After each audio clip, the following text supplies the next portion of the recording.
Sawang-sawa na akong halikan ang mga labi ni Solen na parang may lasang lason, Maris. Konting tiis na lang. Magiging akin na ang lahat ng pag-aari ng mga Delmar at itatapon ko na ang babaeng yon sa basurahan kung saan siya nararapat. Ang boses na yon ni Caspian ay tila isang matalim na balisong na bumaon sa dibdib ni Solen. Nakatayo siya sa labas ng pintuan ng silid-aklatan, nanginginig ang mga kamay, habang hawak ang isang maliit at asul na kahon. Sa loob niyon ay ang isang positibong pregnancy test at isang pares ng maliliit na sapatos na puti. Plano niyang ibigay ito bilang sorpresa sa kanilang ika-10 anibersaryo, isang regalong magbubuklod sana sa kanilang pagsasama. Ngunit ang bawat salitang lumalabas sa bibig ng kanyang asawa ay tila dumi na bumabalot sa kanyang buong pagkatao. Sa loob ng silid, narinig ni Solen ang malanding tawa ni Maris, ang babaeng itinuring niyang matalik na kaibigan at pinagkakatiwalaang katuwang sa kumpanya. Paano ang plano natin ni Love? Baka makahalata siya na unti-unti mo na siyang nilalason sa mga vitamins na ibinibigay mo. Hindi siya makakahalata, sagot ni Caspian na may kasamang malamig na ngisi sa boses. Ang akala niya, nag-aalala ako sa kalusugan niya. Ang hindi niya alam, ang mga tableta na yon, ang unti-unting sisira sa katinuan niya. Kapag nagmukha na siyang baliw sa harap ng board of directors, madali ko nang makukuha ang pirma niya para ilipat sa akin ang lahat ng kontrol sa mga resort at sa plantation ng mga perlas. Nabitawan ni Solen ang asul na kahon. Wala itong ingay na nilikha sa makapal na alpombra, ngunit sa loob ng kanyang pandinig, tila may isang malakas na pagsabog na naganap. Ang kanyang mga binti ay naging tila jelly. Hindi niya maramdaman ang sahig. Ang kanyang hininga ay naging mababaw. At bawat hangin na pumasok sa kanyang baga ay tila may kasamang bubog. Ngunit hindi pa doon natapos ang lahat. Ang ikalawang dagok ay dumating sa anyo ng isang pamilyar na yabag. Ang tunog ng tungkod ni Lola Esmeralda ay papalapit sa silid. Imbes na pumasok para pagalitan ng anak, narinig ni Solen ang pagbukas ng pinto at ang boses ng kanyang biyenan na puno ng awtoridad at kasamaan. Siguraduhin mo lang na malinis ang trabaho mo, Caspian, saad ni Lola Esmeralda. Huwag mong hahayaang makuha ng babaeng iyan kahit isang kusing mula sa yaman ng mga Delmar. Pagod na akong magpanggap na gusto ko siya. Pagkatapos mong makuha ang gusto mo, ipasok mo na siya sa mental hospital sa probinsya para hindi na siya makabalik dito. At ang bata? Si Mia? Akin ang batang iyon. Gagamitin natin siya para manahimik ang mga kamag-anak ni Solen. Ang mundo ni Solen ay tuluyang gumuho. Ang mga taong pinag-alayan niya ng kanyang buhay, ang pamilyang itinuring niyang sa kanya, ay ang mga mismong hayop na nagbabalak na pumatay sa kanyang pagkatao. Ang luhang pumatak mula sa kanyang mga mata ay hindi luha ng kahinaan, kundi luha ng isang pusong namamatay upang muling mabuhay bilang isang bagyo. Naramdaman niya ang malamig na pawis sa kanyang noo habang ang kanyang puso ay tumitibok ng mabilis, tila isang ibon na nagpupumiglas sa hawla. Napahawak siya sa kanyang tiyan. Ang munting buhay sa loob niya ay hindi magkakaroon ng ama, kundi isang kaaway. Sa gitna ng dilim ng pasilyo, ang kanyang mga mata, na dati ay puno ng pag-ibig, ay naging kasing lamig na ng mga perlas na kanyang pinapalago. Matingkad, matigas, at hindi mababasag. Sino nga ba ang tunay na kaaway sa bahay na ito? At hanggang kailan ko kayang lunukin ang lason ng inyong mga ngiti bago ko kayo tuluyang lunurin sa sarili ninyong kasalanan? Nabalik lamang ang diwa ni Solen nang marinig niya ang pagpihit ng doorknob. Mabilis siyang umurong sa dilim ng kanto ng pasilyo, pinipigilan ang bawat hibla ng kanyang hininga habang pinapanood ang kanyang asawa na lumabas ng silid. May dalang baso ng gatas na puno ng puting bula sa ibabaw. Solen, nasaan ka na, mahal? Oras na para sa vitamins mo. Tawag ni Caspian. Ang boses ay puno ng mapagpanggap na lambing na ngayon ay tunog ng kamatayan para kay Solen. Ubusin mo yan hanggang sa huling patak, mahal. Ayaw kong nagkakasakit ang aking reyna.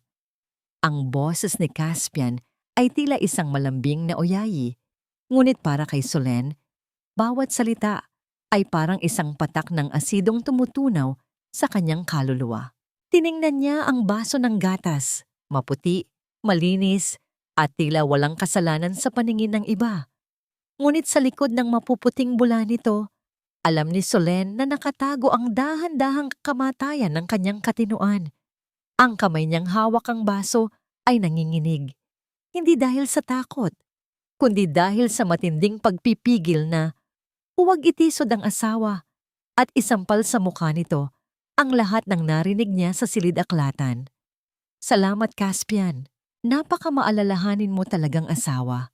Pilit nang ngumiti si Solen, isang ngiting hindi umabot sa kanyang mga mata na ngayon ay kasing lamig na ng yelo. Inilapit niya ang baso sa kanyang labi, dinama ang init nito, bago siya dahan-dahang tumalikod at naglakad patungo sa banyo ng kanilang master bedroom. Masama lang ang pakiramdam ko. Tatapusin ko lang ito sa loob, habang naghihilamos. Dagdag niya sa boses na bahagyang gumaralgal. Pagkapasok sa loob, mabilis niyang isinara ang pinto at doon, sa gitna ng malinis na lababo, ibinuhos ni Solen ang puting likido. Pinanood niya ang bawat patak na lumulubog sa imburnal, tila ang kanyang dating pag-ibig na tuluyan na ring naglaho sa dilim. Binuksan niya ang gripo upang hugasan ng ebidensya. Ang tunog ng agos ng tubig ay tila sumasabay sa tahimik na paghikbi ng kanyang puso. Nang bumaba sila para sa hapunan, ang kapaligiran ay tila isang entablado ng malaking dula-dulaan. Nakaupo sa kabisera si Lola Esmeralda. Suot ang kwintas na gawa sa mamahaling perlas na hiningi nito kay Solen nung manakaraang buwan. Ang matanda ay naghihiwa ng karne nang may di maipaliwanag na ningning sa mga mata, isang ningning ng kasakiman. Solen Hija, hanggang kailan mo babala kaya ang tuyot ang sinapupunan mo? Ang boses ng matanda ay bumasag sa katahimikan, puno ng pangungutya. 10 taon na kayong kasal ni Caspian, pero wala ka pa ring maibigay na apo sa akin. Minsan tuloy naiisip ko, baka pinarurusahan ang pamilyang ito dahil sa'yo. Napaka-formal mo ngang asawa, pero baog naman. Ang mga salitang iyon ay tila mga sampal na sunod-sunod na dumapo sa pisngi ni Solen. Kumirot ang kanyang tiyan kung saan naroon ang munting buhay na hindi pa alam ng sinuman. Gusto niyang sumigaw. Gusto niyang sabihing buntis siya.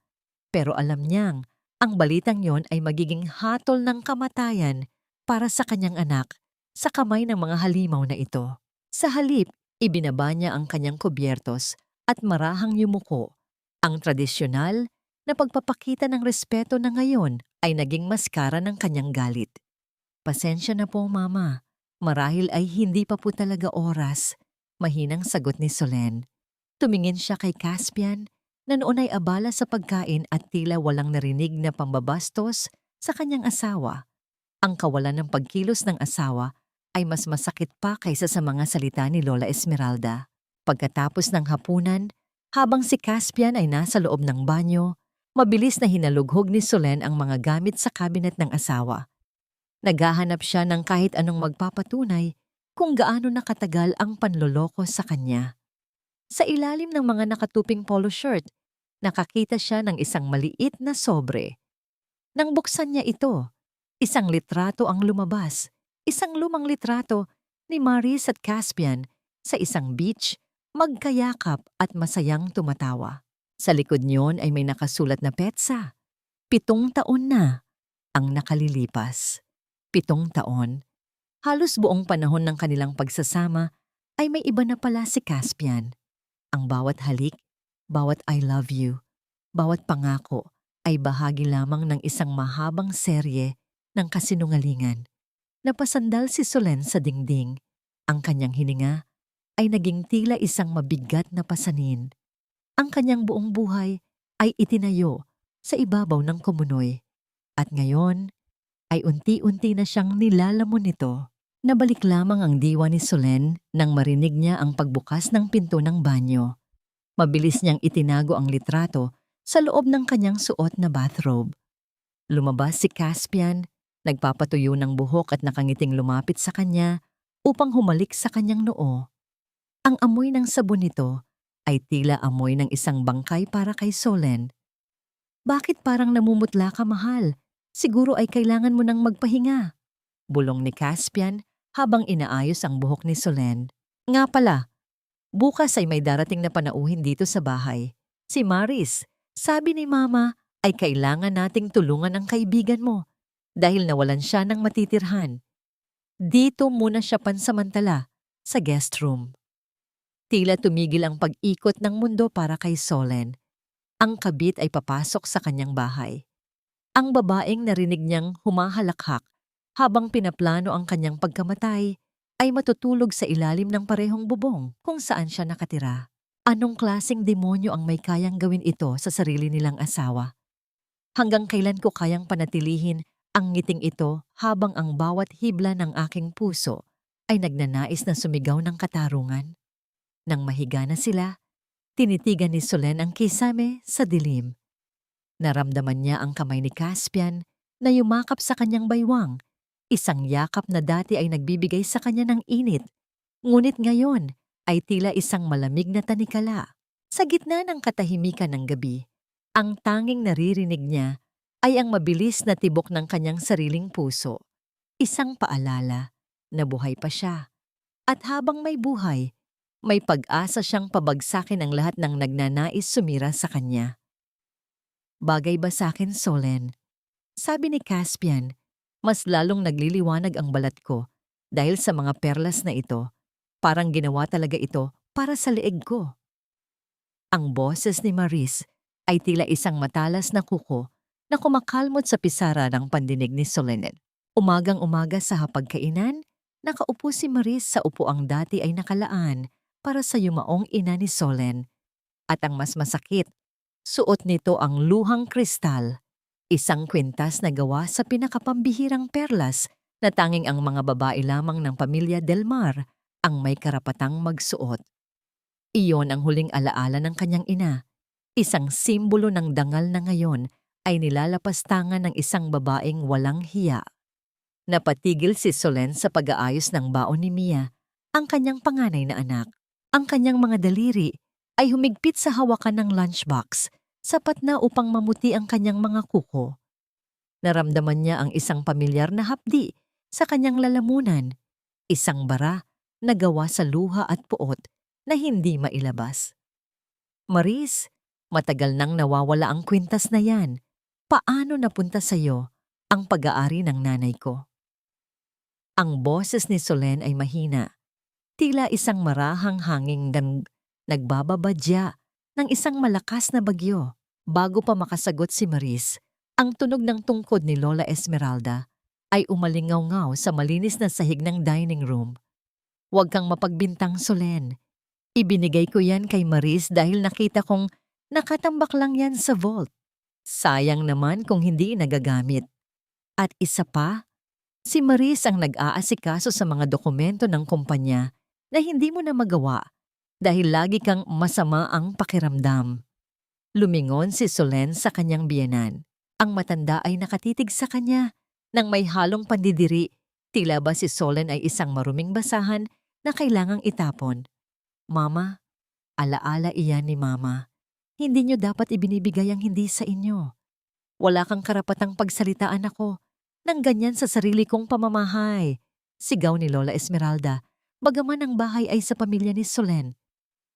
Mabuti pa, asikasuhin mo ang anak mo. Tingnan mo si Mia, mukhang hindi naaalagaan ng maayos dahil sa pagpapabaya mo. Sa sandaling iyon, bumaba si Mia mula sa kanyang kwarto, bit-bit ang kanyang paboritong manika. Ang 8 taong gulang na bata ay may bakas ng takot sa kanyang mga mata nang makita ang tensyon sa pagitan ng kanyang ina at ng kanyang lola. Mabilis na lumapit si Solen at niyakap ang anak. Ibinaon ang kanyang mukha sa balikat ni Mia upang itago ang nanginginig na labi. Mami, bakit po umiiyak si Lola? Mahinang tanong ni Mia. Wala yon, anak. Tara na. Ihahatid na kita sa school, bulong ni Solen. Ngunit bago sila makahakbang, Humarang si Caspian sa pintuan. Suot ang kanyang mamahaling suit na binili rin ni Solen. Solen, iwan mo na muna si Mia kay Mama. May kailangan tayong pag-usapan tungkol sa health mo. Pinadalhan ako ng doktor ng report. Kailangan mo raw ng mas matinding pahinga at baka kailangan mong magstay sa isang pasilidad para sa mabilis na recovery. Seryosong saad ni Caspian. Nanigas ang buong katawan ni Solen. Ito na ang simula. Gagamitin nila ang pekeng sakit na unti-unti nilang itinatanim sa kanya upang ilayo siya sa kanyang anak.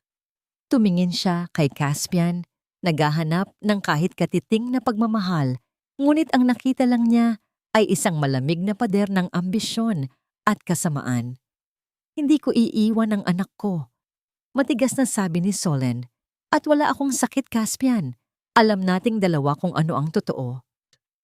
Lumapit si Lola Esmeralda kay Mia at marahas na hinila ang kamay ng bata mula sa pagkakahawak ni Solen. Dito ka lang sa akin, Mia. Ang mami mo ay kailangang magpahinga dahil baka saktan ka niya kapag nawala siya sa sarili. Hindi mo ba nakikita? Kinakausap niya ang sarili niya kagabi. No, Mami. Pagsusumamo ni Mia, ang mga luha nito ay nagsimulang pumatak sa kanyang pisngi. Ang tunog ng pag-iyak ng kanyang anak ay tila isang kutsilyong paulit-ulit na itinusok sa puso ni Solen. Gusto ni Solen na lumaban, gusto niyang bawiin ang anak, pero nakita niya ang babala sa mga mata ni Caspian. Isang maling kilos at itatawag nila ang mga tauhan nila para kaladkarin siya palabas ng sarili niyang bahay bilang isang baliw. Kailangan niyang magtiis, kailangan niyang lunukin ang apdo ng pagkatalo ngayon para sa matamis na tagumpay bukas. Hayaan mo na siya, Solen. Magpahinga ka na sa kwarto mo. Ipapahatid ko na lang kay Maris ang gamot mo. Utos ni Caspian habang inaakbayan si Maris. Sa harap mismo ng kanyang asawa at anak, umakyat si Solen sa kanyang kwarto. Bawat hakbang ay tila may bigat ng 1,000 tonelada. Pagkasara ng pinto, napasandal siya at dahan-dahang napaupo sa sahig. Nilabas niya ang maliit na sapatos na puti mula sa kanyang bulsa, ang sapatos para sa sanggol sa kanyang sinapupunan. Hinaplos niya ang kanyang tiyan habang ang kanyang mga luha ay walang tigil sa pagdaloy. Patawarin mo ako, Mia. Patawarin niyo ako, mga anak. Bulong niya sa hangin. Ngunit isinusumpa ko sa pangalan ng aking ama. Babawiin ko ang lahat ng kinuha niyo sa akin. Hahayaan ko kayong magdiwang sa ibabaw ng aking bangkay. Dahil hindi niyo alam na ang bangkay na ito ang hihila sa inyo pababa sa impyerno. Nabalik lamang ang kanyang ulirat nang marinig ang tunog ng isang sasakyang papaalis. Sumilip siya sa bintana at nakita niya si Caspian at Maris na magkasamang umalis habang si Mia ay naiwan sa loob ng bahay kasama ang malupit na biyenan. Doon, sa gitna ng kanyang kalungkutan, napansin ni Solen ang isang maliit na piraso ng papel na isiningit sa ilalim ng kanyang pinto. Binuksan niya ito at nabasa ang 3 salitang nagbigay sa kanya ng panibagong lakas.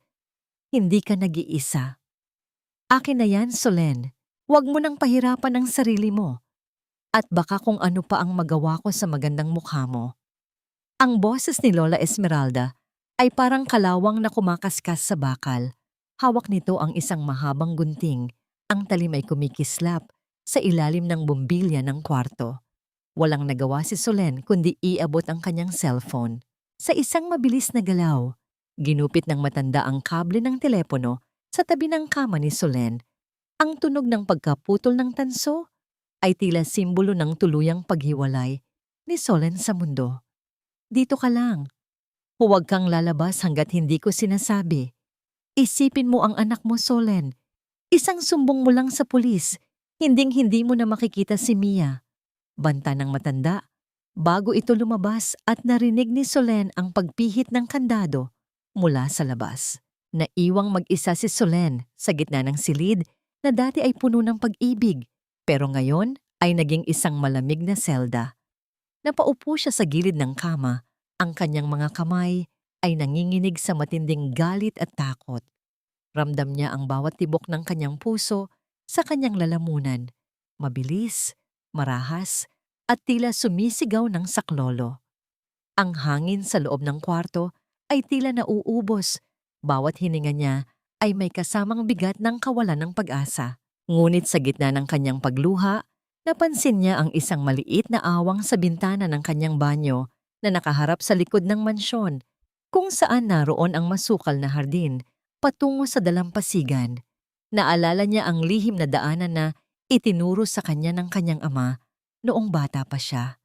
Gamit ang lahat ng kanyang lakas, dahan-dahang lumabas si Solen sa bintana. Ang kanyang mga paa ay tumama sa malambot na lupa nang walang nililikhang ingay. Tumakbo siya sa ilalim ng kadiliman ng mga puno ng niyog. Ang bawat kaluskos ng mga dahon ay tila babala ng panganib. Patungo siya sa lumang parola sa dulo ng Batangas Estate, kung saan nakasaad sa papel na nakita niya sa ilalim ng pinto na doon siya maghintay.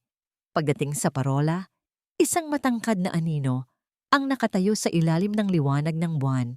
Isang lalaking nakasuot ng simpleng barong. Ang mukha ay seryoso, pero may bakas ng pamilyar na kabaitan. Ito si Joaquin, ang anak ng pinagkakatiwalaang abogado ng kanyang ama. Mrs. Delmar, akala ko ay hindi ka na darating. Mahinang saad ni Joaquin. Ang kanyang boses ay tila isang mainit na kumot sa gitna ng nanunuyot na ginaw na nararamdaman ni Solen. Hindi na nakapagsalita si Solen. Ang lahat ng sakit, ang lahat ng pagtitiis na kinimkim niya sa loob ng ilang araw ay biglang sumabog. Napahagulgol siya sa harap ng lalaking halos hindi niya kilala. Inilabas ni Joaquin ang isang malinis at maputing panyo at iniabot ito sa kanya. Ang kanyang mga mata ay puno ng tahimik na pangako ng proteksyon. Huwag kang mag-alala. Solen, narito ako dahil may utang na loob ang pamilya ko sa ama mo. Siya ang nagpaaral sa akin at nagligtas sa amin mula sa kahirapan nang mamatay ang tatay ko. Hindi ko hahayaang sirain ng mga buwayang iyon ang legacy na iniwan niya. Wika ni Joaquin habang ang kanyang boses ay nagiging matigas sa determinasyon. Joaquin, kinuha nila si Mia. Balak nila akong patayin sa lason. Sumbong ni Solen, ang bawat salita ay may kasamang pait ng katotohanan. Alam ko, nakita ng mga tauhan ko ang mga transaksyon ni Caspian sa isang illegal na supplier ng gamot. At alam ko rin ang tungkol sa pakikipagsabuatan niya kay Maris. Sagot ni Joaquin. Lumapit siya ng isang hakbang, sapat na upang maramdaman ni Solen ang tatag ng presensya nito. Kailangan nating maging matalino, Solen. Sa ngayon, kailangan mong bumalik sa mansyon. Huwag mong ipakita sa kanila na alam mo na ang lahat. Ako ang bahala sa labas. Titipunin natin ang lahat ng ebidensya hanggang sa wala na silang matakbuhan. Sa unang pagkakataon, nakaramdam si Solen ng isang maliit na ningas ng pag-asa. Ang panyo ni Joaquin na hawak niya ay may amoy ng dagat at katapatan. Isang amoy na napakalayo sa mabahong lason ng kanyang asawa. Paano si Mia? Tanong ni Solen. Ligtas ang anak mo? Hanggat iniisip nilang hawak kanila sa leeg. Gamitin mo ang oras na ito para magpalakas. Huwag mong iinumin ang anuman na ibinibigay nila. Itapon mo, gaya ng ginagawa mo sa gatas. Bilin ni Joaquin. Nang pabalik na si Solen sa mansyon, dahan-dahan siyang umakyat muli sa bintana ng banyo. Ngunit pagtapak niya sa sahig ng kwarto, biglang bumukas ang ilaw. Nakatayo sa pintuan si Caspian, basa ang buhok, at may hawak na isang tray ng pagkain. Ang kanyang mga mata ay naniningkit habang tinitingnan ng putik sa paanan ni Solen. Saan ka galing, mahal? Akala ko ba ay hindi ka makabangon dahil sa hilo mo? Tanong ni Caspian. Ang boses ay puno ng mapanganib na tamis. Kaninong panyo ito, Solen? Bakit may amoy ng ibang lalaki sa loob ng kwarto nating dalawa? Ang boses ni Caspian ay tila isang malamig na hangin na nagpapatayo ng mga balahibo ni Solen. Hawak nito ang maputing panyo ni Joaquin. Ang tela nito ay tila nagliliyab sa gitna ng kanilang madilim na silid. Ramdam ni Solen ang mabilis na pagdaloy ng dugo paalis sa kanyang mukha. Iniwan siyang maputla at nanginginig. Ang kanyang puso ay tumitibok ng marahas, tila isang ibon na nagpupumigla sa isang masikip na hawla. Ang bawat segundo ng katahimikan ay tila isang taon ng paghihirap. Lumingon si Solen, pilit na pinapakalma ang kanyang nanginginig na sistema. Sa tatay ko yan, Caspian. Nakita ko sa loob ng lumang baul sa bodega habang naghahanap ako ng mga alaala. Siguro ay naiwan ang amoy ng lumang pabango niya doon. Tiningnan siya ni Caspian ng matagal. Ang mga mata nito ay naniningkit na tila sinusuri ang bawat hibla ng kanyang kasinungalingan. Pagkaraan ng ilang sandali, binitawan nito ang panyo at itinapon sa basurahan. Huwag mo nang uulitin ang paglabas-labas sa gabi, mahal. Alam mong mahina ang kapit ng isip mo ngayon. Baka kung ano ang mangyari sa'yo. Kinabukasan, ang katahimikan ng mansyon ay muling bumasag sa pagdating ng isang malaking sasakyan. Bumukas ang pintuan at lumabas si Maris, suot ang isang matingkad na pulang bestida na tila isang sugat sa gitna ng malinis na bakuran ni Solen. Kasunod nito ang ilang mga tauhan na may dalang mga maleta. Dito natitira si Maris simula ngayon. Solen, anunsyo ni Lola Esmeralda. Habang pababa ng hagdan, ang kanyang mukha ay puno ng tagumpay. Siya ang magsisilbing personal assistant mo.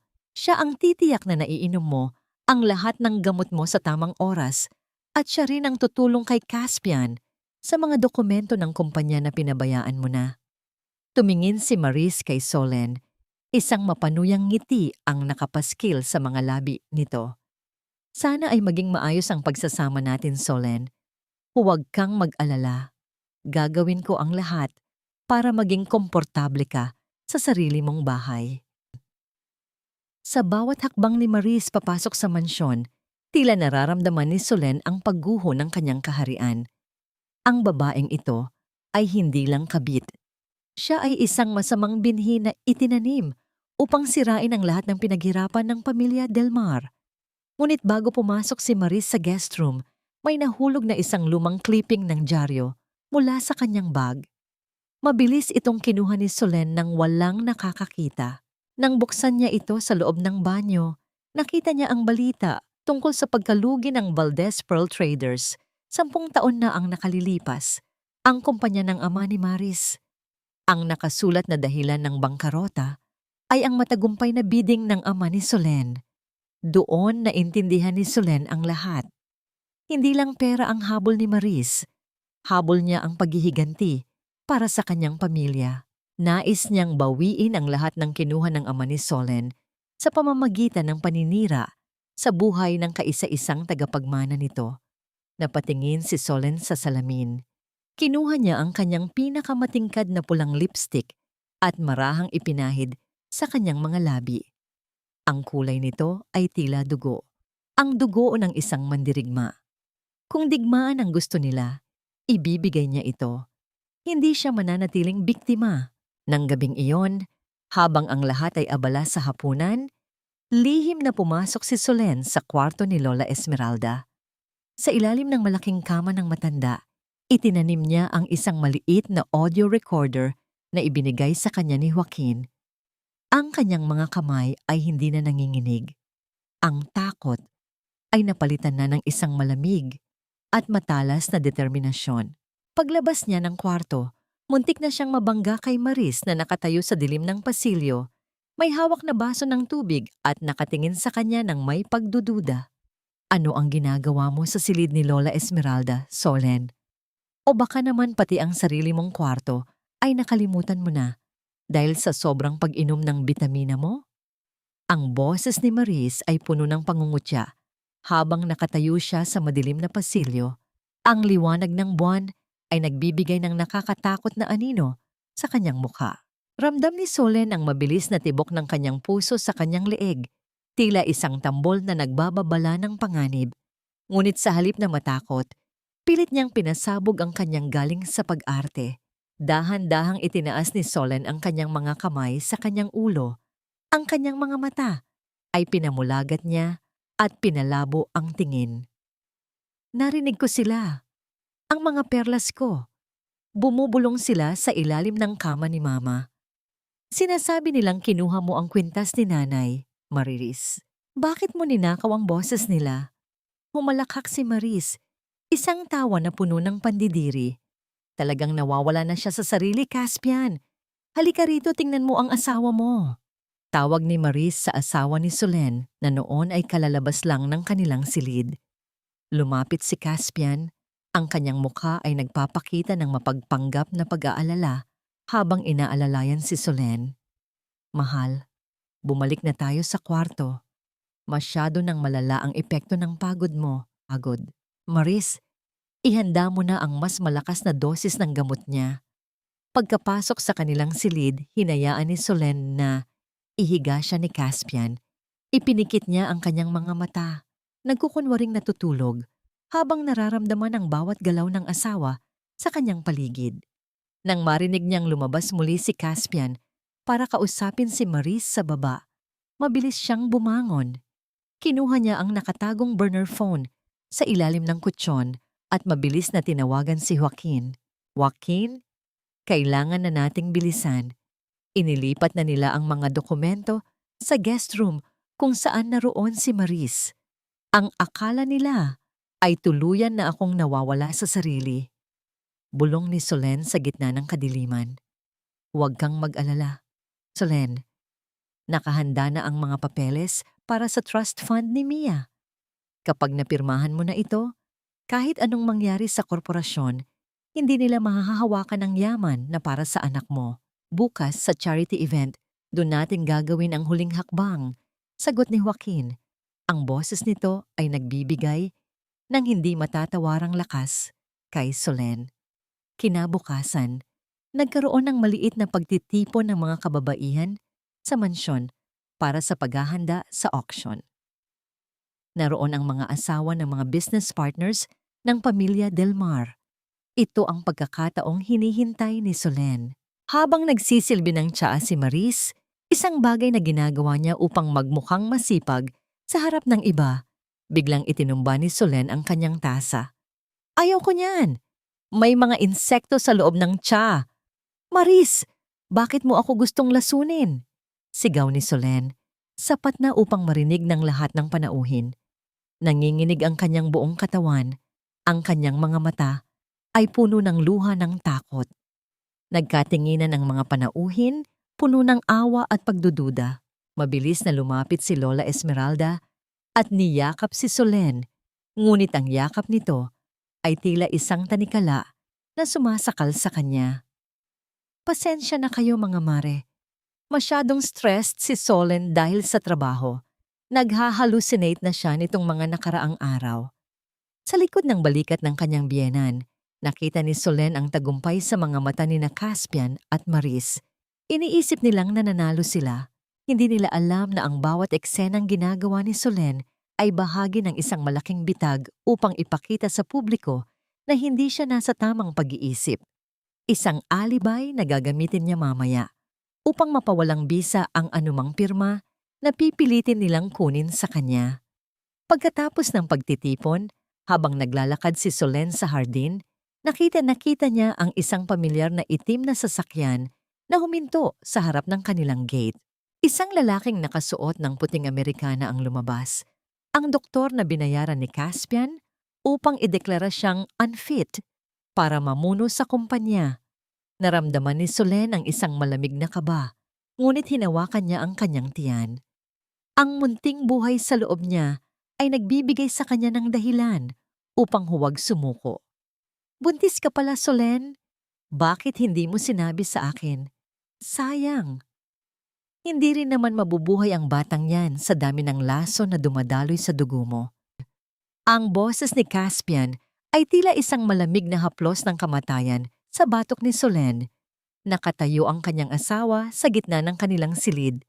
Hawak ang medical report na iniwan ng doktor. Ang mga mata nito ay wala ng bakas ng pag-ibig, kundi isang madilim na ningning ng tagumpay at kasamaan. Ramdam ni Solen ang panlalamig ng kanyang mga dulo ng daliri. Ang bawat hibla ng kanyang buhok ay tila tumitindig sa tindi ng kaba. Ang hangin sa silid ay tila naging kasing bigat ng tingga. Bawat paghinga niya ay isang pakikipagbuno sa takot. Paano mo? Paano mo nagagawa ito, Caspian? Ang boses ni Solen ay halos pabulong, gumaralgal sa tindi ng emosyong nagpupumiglas sa kanyang dibdib. Anak mo rin ang dinadala ko. Bakit pati siya ay sasaliin mo sa kasamaan mo? Humalakhak si Caspian, isang tawang walang kasing pait. Anak, ang kailangan ko ay ang kumpanya, Solen. Ang kailangan ko ay ang yaman na ipinagkait sa akin ng tatay mong mapagmataas. At ngayong alam ko na ang kondisyon mo, mas madali na para sa akin na ideklara kang unstable sa harap ng batas. Pagkaalis ni Caspian, hindi na nag-aksaya ng panahon si Solen. Sa nanginginig na mga kamay, kinuha niya ang maliit na recorder na itinanim niya sa silid ni Lola Esmeralda. Mabilis siyang nagkulong sa banyo at binuksan ang device. Ang unang narinig niya ay ang kalansing ng mga alahas ni Lola Esmeralda, sinundan ng boses ni Maris na puno ng puot. Sigurado ba kayong hindi na magigising ang usapin tungkol sa pagkamatay ni Don Alberto? Tanong ni Maris sa recording. Huwag kang mag-alala, Maris, sagot ni Lola Esmeralda sa isang malamig at kalkuladong boses. Kung paano nating nagawang sirain ang preno ng sasakyan niya, 10 taon na ang nakalilipas nang hindi nahahalata ng mga pulis, ganoon din kadaling gawin ang aksidente sa anak niya. Ang mahalaga, makuha natin ang mga hiyas na dapat ay sa atin. Napaupo si Solen sa sahig ng banyo. Ang kanyang mundo ay tila tuluyang gumuho. Ang kanyang ama ay hindi namatay sa isang simpleng aksidente. Pinatay siya ng pamilyang pinagkatiwalaan ni Solen. Ang lalaking pinakasalan niya ay ang anak ng pumatay sa kanyang ama. Ang bawat sandali ng kanilang pagsasama ay isang malaking insulto sa alaala ni Don Alberto. Isang matinding pait ang gumapang sa kanyang lalamunan. Tila isang laso na mas matindi pa sa ibinibigay ni Caspian. Dali-daling lumabas si Solen ng mansyon sa pamamagitan ng lihim na daanan patungo sa dalampasigan. Doon, naghihintay si Joaquin sa ilalim ng isang matandang puno ng balete. Sa sandaling makita niya ang abogado, bumigay ang lahat ng kanyang lakas. Napasandal siya sa matikas na balikat ni Joaquin. Ang kanyang mga luha ay tila mga perlas na naglalaglagan sa tuyong buhangin. Joaquin, pinatay nila ang tatay ko. Hagulgol ni Solen. Lahat ng ito, lahat ng sakit na nararamdaman ko, simula pa lang pala ito ng plano nila. Hindi nagsalita si Joaquin. Sa halip, hinawakan niya ang nanginginig na kamay ni Solen ng mahigpit. Ang init ng palad nito ay tila isang angkla sa gitna ng nagngangalit na bagyo sa puso ni Solen. Hustisya, Solen, iyan ang ibibigay natin sa ama mo. Handa na ang lahat para sa charity auction. Doon natin sila bibiglain. Huwag kang susuko dahil nandito ako. Sa gitna ng kadiliman ng gabi, ang tanging naririnig ay ang marahang hampas ng mga alon sa pampang, tila isang panalangin para sa katarungan. Ang bawat patak ng luha ni Solenom na humahalo sa alat ng dagat ay nagpapatibay sa kanyang sumpang wawakasan na ang kasamaan sa loob ng kanilang tahanan. Nabalik lamang ang ulirat ni Solen nang marinig niya ang kaluskos sa malapit na mga halaman. Nang lumingon siya, nakita niya si Caspian na nakatayo sa di kalayuan, nakamasid sa kanila ni Joaquin habang may hawak na pamilyar na recorder. Ang recorder na hindi sinasadyang nahulog ni Solen mula sa kanyang bulsa nang siya ay tumatakbo. Tikman mo itong niluto ko, Solen. Sabi ni Caspian, ito raw ang paborito niyang ulam na hinding-hindi mo kayang tularan. Masyado ka raw kasing busy sa mga perlas mo, nakalimutan mo nang maging asawa.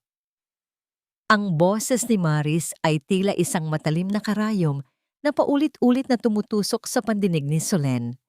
Nakaupo sila sa mahabang hapagkainan ng mansyon na papalibutan ng mga mamahaling kubyertos at kristal na baso. Ngunit para kay Solen, Ang bawat subo ng pagkain ay tila may kasamang lason ng pangungutya. Sa harap ng mga katulong, lantarang ipinapakita ni Maris ang kanyang kapangyarihan sa loob ng bahay. Ang kanyang asawa, si Caspian, ay nakaupo lamang doon, tila walang naririnig, habang ang mga mata nito ay nakatitig sa medical report na hawak niya sa ilalim ng lamesa. Ramdam ni Solen ang panginginig ng kanyang mga kamay sa ilalim ng hapag.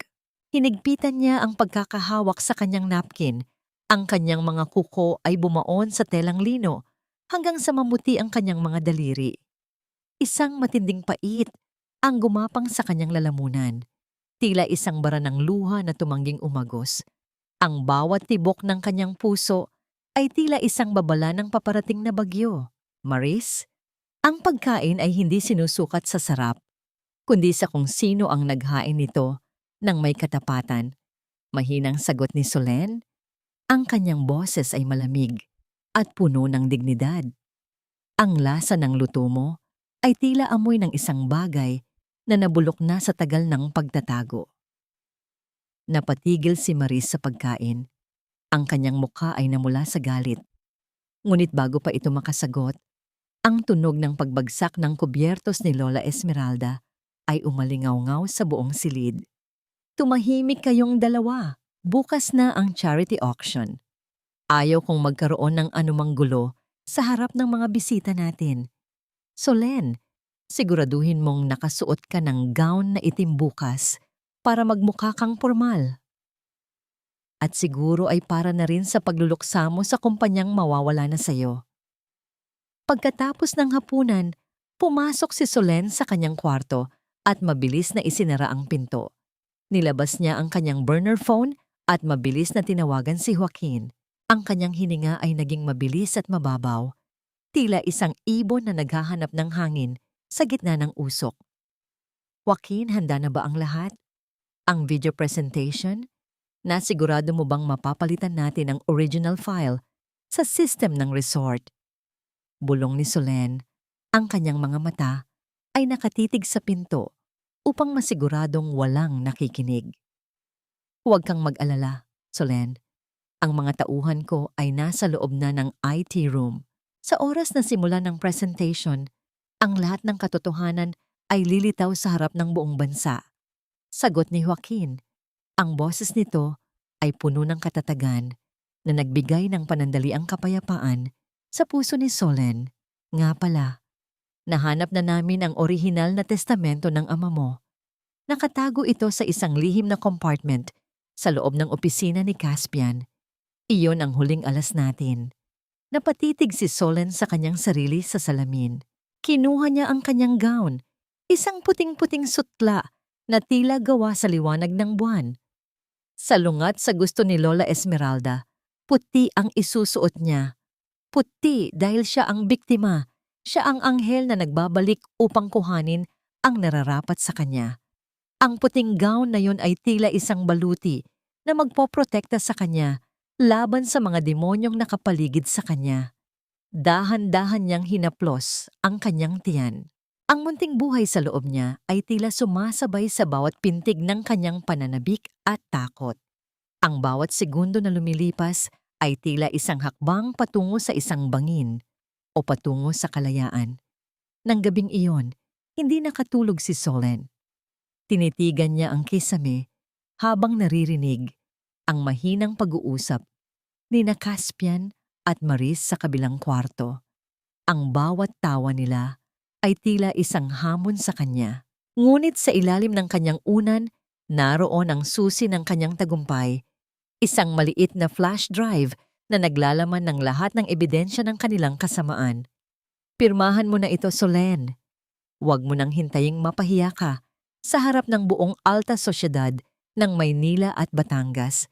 Isang pirma lang at hahayaan kitang mabuhay ng tahimik sa probinsya kasama ang anak mo.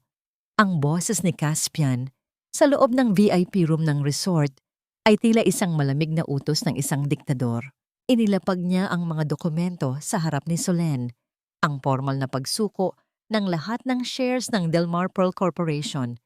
Sa labas ng silid, naririnig ang masayang musika ng orkestra at ang tawanan ng mga bisita, isang kabaligtaran sa tensyong bumabalot sa loob. Nakatayo si Solen sa harap ng malaking salamin. Suot ang kanyang puting sutlang gown na tila kumikinang sa ilalim ng mga chandelier. Ang kanyang mga kamay ay nanginginig sa loob ng kanyang mahahabang guwantes. Ang bawat tibok ng kanyang puso ay tila isang tambol na nagbababala ng digmaan. Ramdam niya ang munting sipa sa kanyang sinapupunan, isang paalala na hindi na lang siya ang ipinaglalaan ni Gibeah. Kung pipirma ako, Caspian, masisiguro ko ba ang kaligtasan ni Mia? Tanong ni Solen. Ang boses ay mahina, ngunit may lalim na hindi maarok. Siyempre mahal. Alam mo namang mahal ko ang ating anak. Pagsisinungaling ni Caspian habang hinahaplos ang balikat ni Solen. Ang haplos na yon ay tila isang uod na gumagapang sa kanyang balat. Kinuha ni Solen ang pluma at dahan-dahang lumagda. Isang mapanganib na ngiti ang sumilay sa mga labi ni Caspian. Hindi niya alam na ang tinta ng panulat na yon ay gawa sa isang espesyal na kemikal na ibinigay ni Joaquin. Isang tintang maglalaho sa loob ng ilang oras na magpapawalang bisa sa anumang dokumento. Paglabas nila sa Grand Ballroom, ang lahat ng mata ay nakatuon sa kanila. Nakaupo sa harapang lamesa si Lola Esmeralda. Suot ang lahat ng kanyang gintong alahas. At si Maris, na lantarang suot ang kwintas ng ina ni Solen. Nagmukha silang mga reyna ng kasamaan sa gitna ng karangyaan. Umakyat si Caspian sa entablado. Hawak ang mikropono.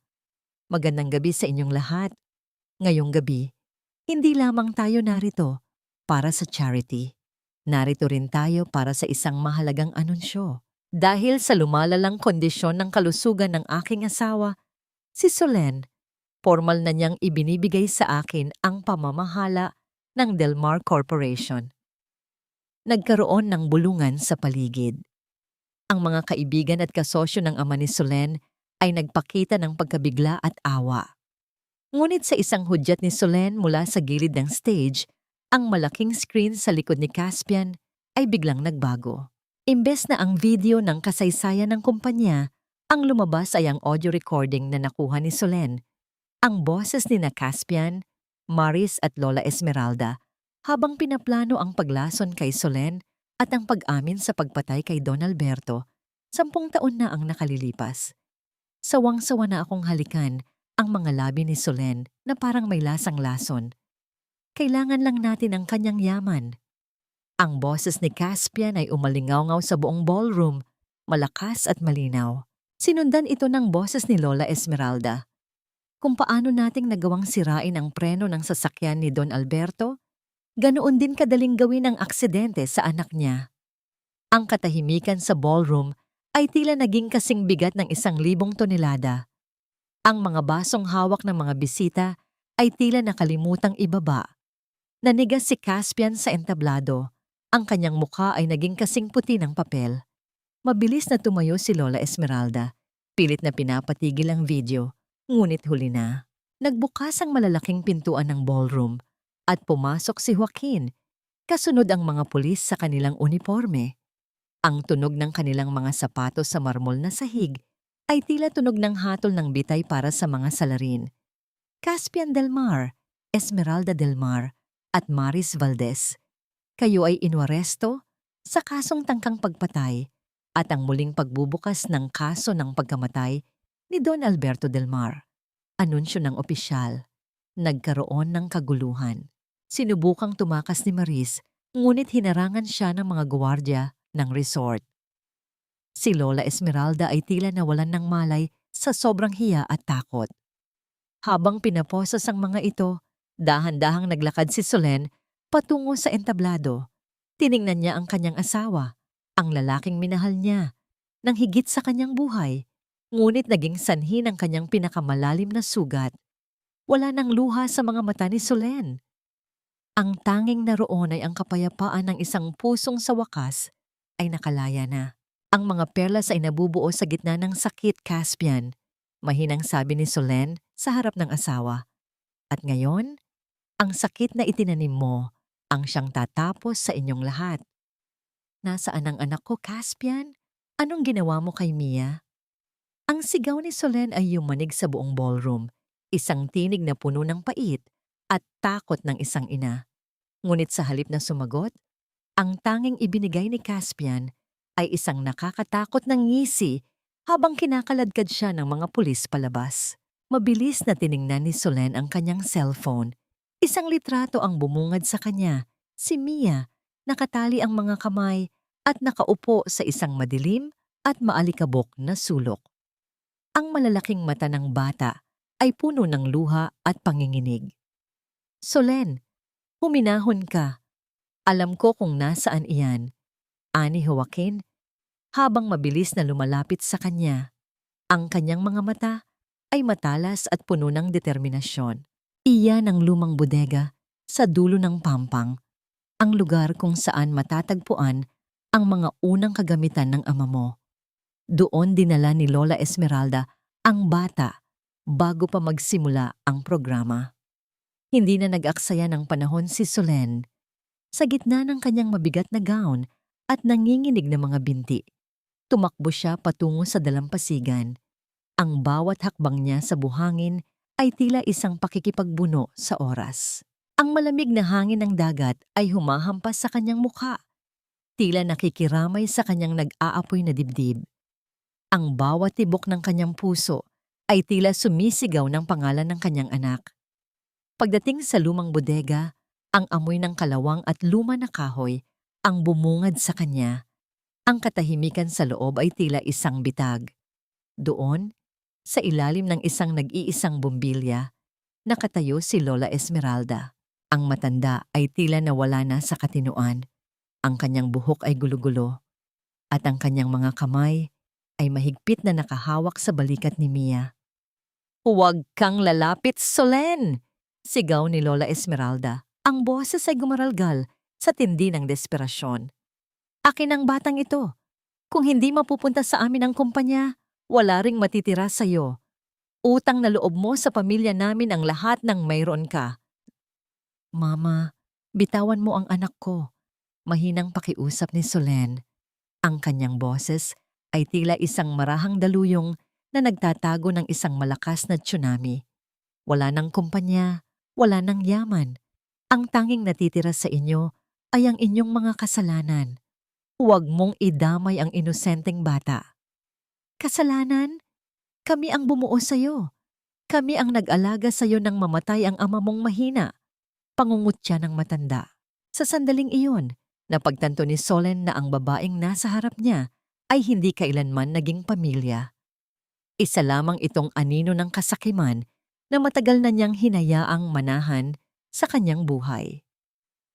Sa isang mabilis na pagkakataon, nang lumingon si Lola Esmeralda sa papalapit na mga pulis, mabilis na sumugod si Solen. Niyakap niya si Mia at itinulak ang matanda palayo. Ang kanyang buong katawan ay nagsilbing kalasag para sa kanyang anak. Ang malakas na tunog ng pagbagsak ni Lola Esmeralda sa mga lumang kahon ay tila hudyat ng katapusan ng kanyang paghahari. Mabilis na pumasok si Joaquin at ang mga awtoridad upang tuluyang kunin ang matanda. Naramdaman ni Solen ang maliliit na kamay ni Mia na yumakap sa kanyang leeg, mahigpit at nanginginig. Ang init ng katawan ng kanyang anak ay tila isang gamot na humihilom sa lahat ng sugat na tinamo ni Solen sa loob ng 10 taon. Ibinaba niya ang kanyang mukha sa buhok ni Mia. Nilalasap ang amoy ng kanyang anak na mas mabango pa sa anumang mamahaling pabango sa mundo. "Mommy, sorry po, natakot ako." Bulong ni Mia sa gitna ng hikbi. "Wala na ang takot, anak. Nandito na si Mommy. Hinding-hindi na tayo maghihiwalay." Sagot ni Solen habang ang kanyang sariling mga luha ay bumabasa sa balikat ng bata. Tumingin si Solen kay Joaquin na nakatayo sa may pintuan. Ang liwanag ng buwan sa likod nito ay tila nagbibigay ng isang bagong pag-asa. Ngunit sa gitna ng kanilang sandali, isang pulis ang lumapit kay Joaquin at may ibinulong na nagpabago sa ekspresyon ng abogado. "Huwag kang manginig, Son. Nandito ako. Hinding-hindi ka na niya masasaktan pang muli." Ang boses ni Joaquin ay tila isang matatag na pundasyon Sa gitna ng gumigibang mundo ni Solen, nakatayo sila sa loob ng opisina ni Don Alberto. Ang silid na dati ay puno ng halimuyak ng mamahaling tabako ng kanyang ama. Ngunit ngayon ay tila may bakas pa ng panlilinlang ni Caspian. Bagamat hindi pa nahuhuli ang tumakas na asawa, ang mansyon ay napaliligiran na ng mga gwardiyang kinuha ni Joaquin upang matiyak ang kaligtasan ni Solen at ni Mia. Ramdam ni Solen ang unti-unting pagbabalik ng init sa kanyang mga daliri. Hinawakan niya ang gilid ng mabigat na lamesang nara. Ang kahoy nito ay tila nagbibigay sa kanya ng lakas na nagmula pa sa kanyang mga ninuno.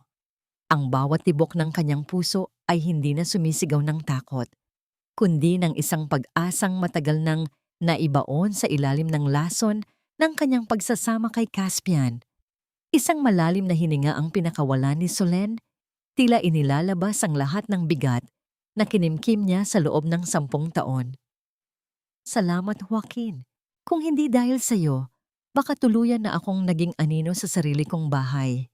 Mahinang saad ni Solen habang nakatingin sa labas ng bintana, kung saan ang dagat ng Batangas ay payapang humahalik sa pampang.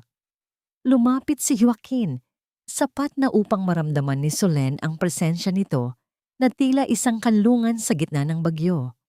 Solen, ang utang na loob ng pamilya ko sa ama mo ay isang bahagi lang ng dahilan kung bakit ako narito. Ang totoo, matagal na kitang tinitingnan mula sa malayo. Noong mga bata pa tayo, bago ka pa nakatali sa lalaking iyon, ikaw na ang liwanag na nais kong protektahan. Napatitig si Solen kay Joaquin. Ang katapatan sa mga mata nito ay tila isang salamin na nagpapakita ng kanyang sariling halaga. Isang halagang kinalimutan niya dahil sa mga pambabastos ni na Maris at Lola Esmeralda. Ang bawat salita ni Joaquin ay tila isang banayad na haplos sa kanyang mga sugat. Dahan-dahang nagpapahilom sa hapdi ng nakaraan. Joaquin, hindi ko alam kung handa na ang puso ko.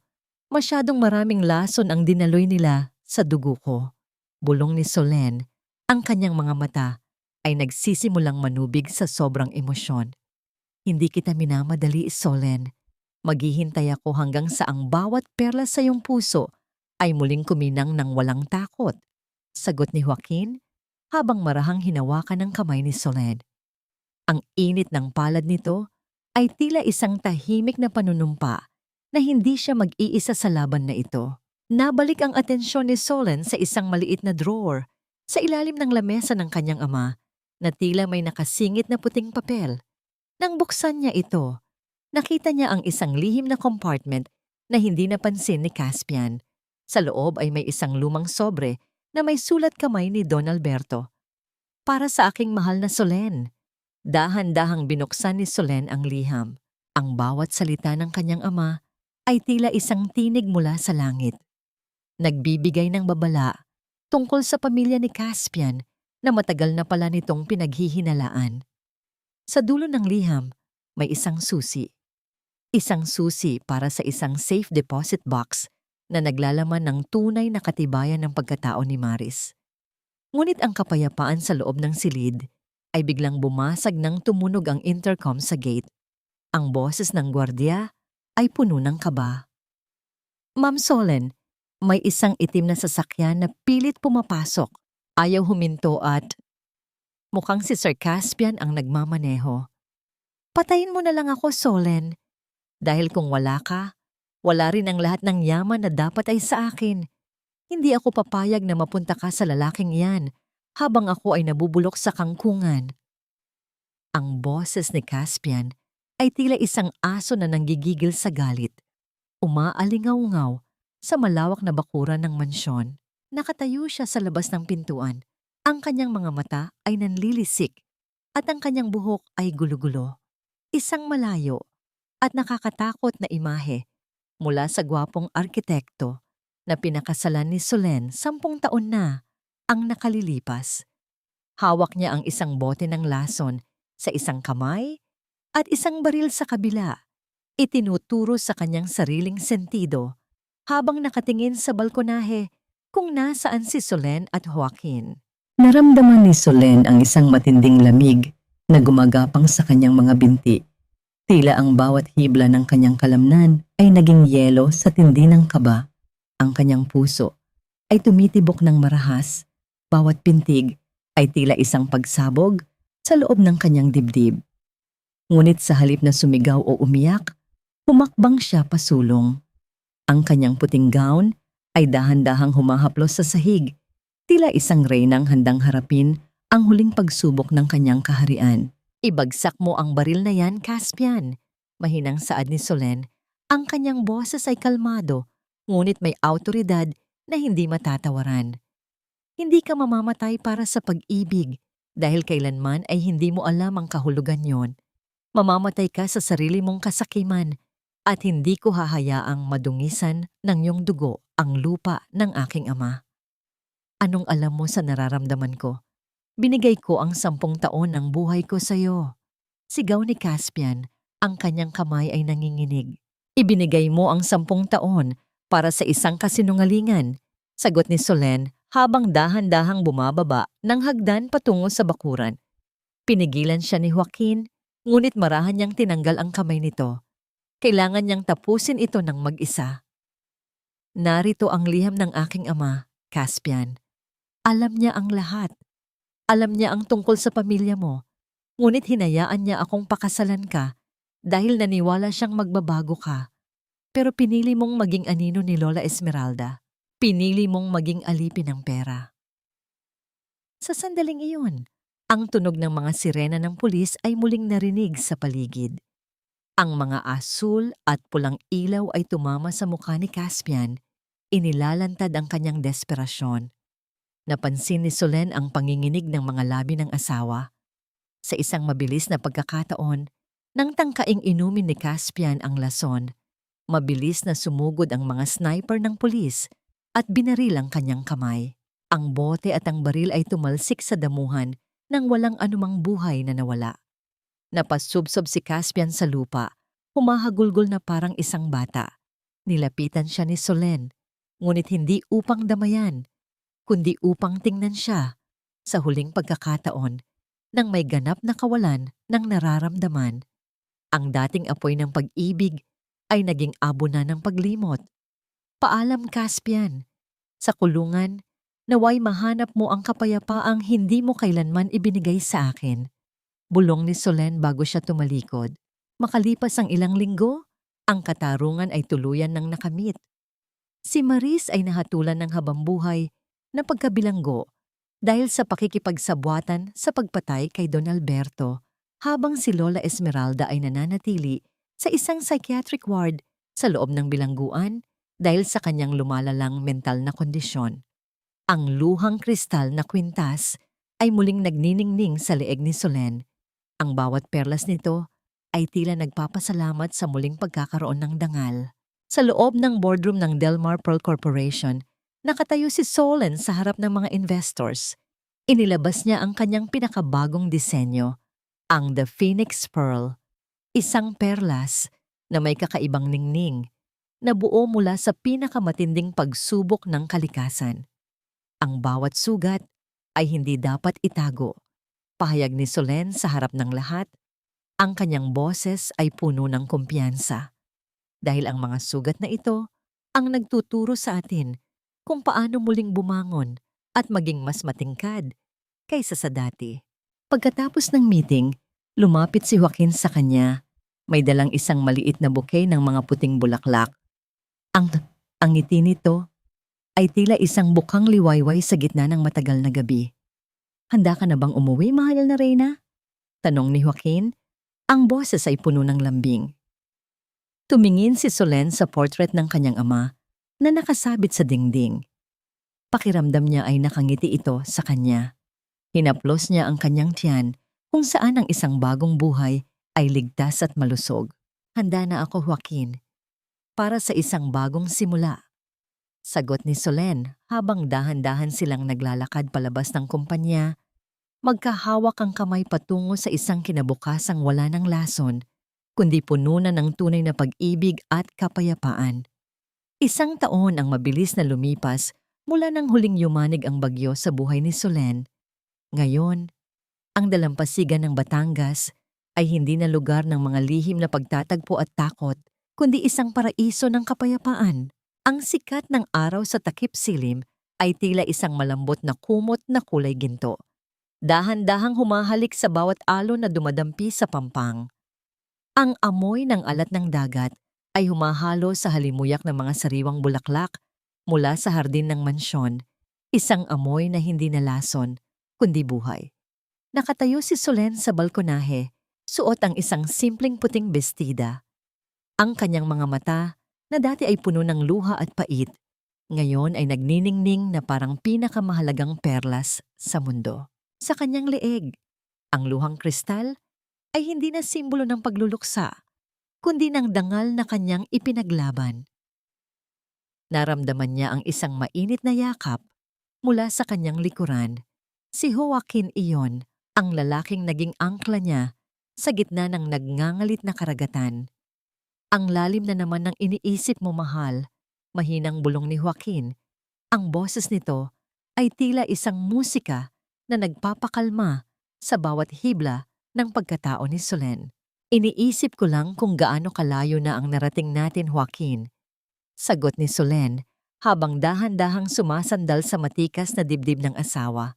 Dati, akala ko ay katapusan na ng lahat. Akala ko ay mabubuhay na lang akong isang anino. Pero tinuruan mo akong makita ang liwanag sa kabila ng dilim. Mula sa ibaba, narinig nila ang masayang tawa ni Mia. Ang bata ay tumatakbo sa buhanginan. Hinahabol ang isang maliit na aso. Ang bawat hakbang nito ay puno ng kalayaan.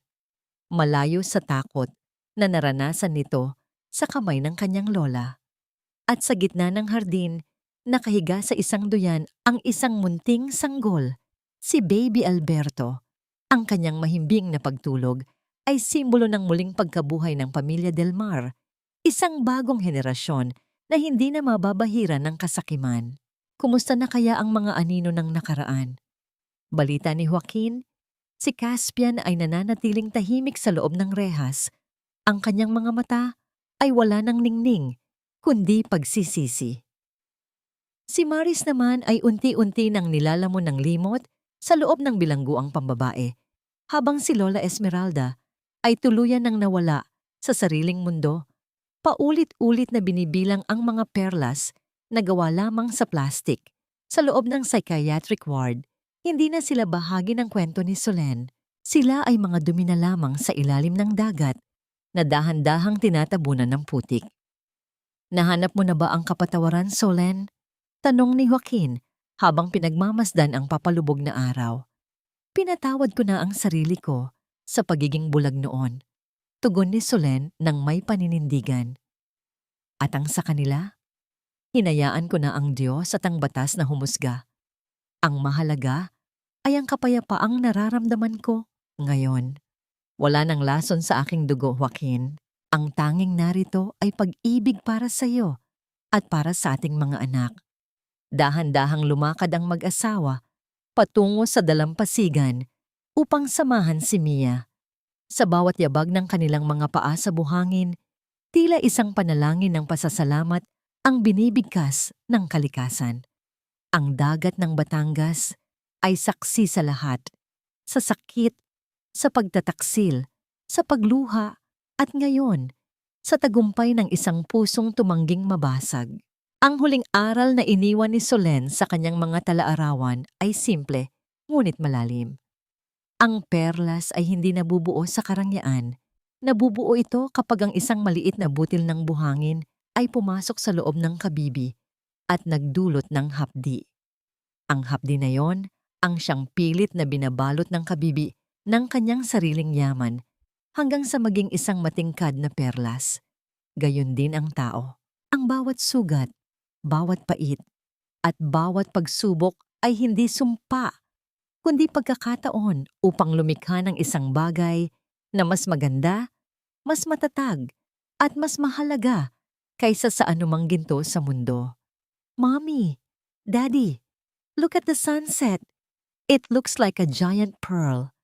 Sigaw ni Mia habang itinuturo ang araw na malapit ng lumubog sa abot tanaw. Ngumiti si Solen at hinawakan ang kamay ni Joaquin ng mahigpit. Oo, Mia. Napakaganda nito. At gaya ng perlas na yan, bukas ay muli itong sisikat ng may bagong liwanag.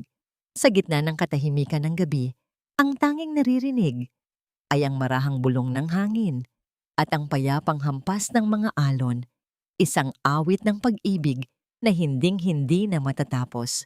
Ang luhang kristal ay naging pelas ng pag-asa.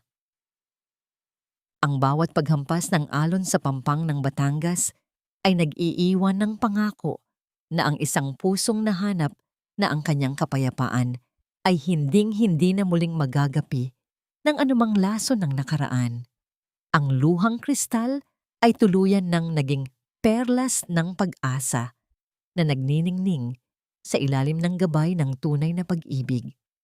Mula sa kaibuturan ng aking puso, nais kong magpasalamat sa inyong lahat na sumabay sa bawat pintig ng kwentong ito at nanatiling nakikinig hanggang sa huling sandali. Isang malaking karangalan para sa akin ang makasama kayo sa mahabang paglalakbay ni Solen mula sa kanyang pagkawasak hanggang sa kanyang muling pagkabuhay.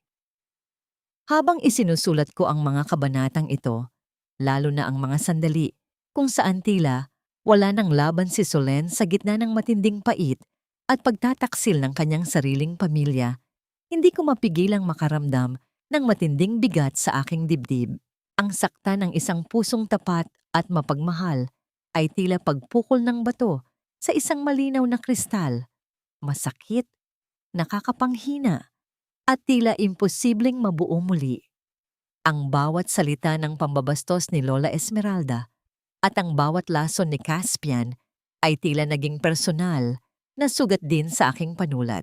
Ang kwentong ito ay hango sa mga damdamin at karanasang madalas nating makita sa ating paligid. Mga kwento ng mga kababaihang naging biktima ng panlilinlang, ngunit mas piniling maging mandirigma para sa kanilang sarili at para sa kanilang mga anak. Nais kong itanim sa inyong mga puso ang isang maliit na butil ng liwanag. Gaya ng perlas na nabubuo sa gitna ng hapdi at dumi, ang bawat pagsubok na ating dinaranas ay hindi sumpa, kundi isang pagkakataon upang kuminang ng mas maliwanag sa dulo ng ating sariling takip-silim. Ang pag-ibig, katarungan, at pag-asa ay laging mahahanap ang kanilang daan patungo sa atin. Basta't huwag nating bibitiwan ang ating sariling dangal bago tayo tuluyang magpaalam sa mundong ito ng mga perlas. Nais kong mag-iwan ng isang tanong na maaari ninyong pag-isipan. Sa kabila ng lahat ng sakit at pinsalang idinulot ni Caspian at Maris, kung ikaw ang nasa kalagayan ni Solen, kaya mo rin bang magpatawad ng lubusan upang makamit ang tunay na kalayaan? O mas pipiliin mo bang dalhin ang pait hanggang sa huli? Ibahagi ninyo ang inyong mga saloobin at damdamin sa aming comment section sa ibaba. Napakahalaga para sa akin na malaman kung paano hinaplos ng kwentong ito ang inyong mga puso. Huwag din ninyong kalimutang i-like at i-share ang video na ito upang mas marami pa tayong pusong maabot at mabigyan ng inspirasyon para muling bumangon. Maraming salamat sa inyong pagtangkilik at hanggang sa muli nating pagkikita sa susunod na obra maestra ng buhay at pag-ibig.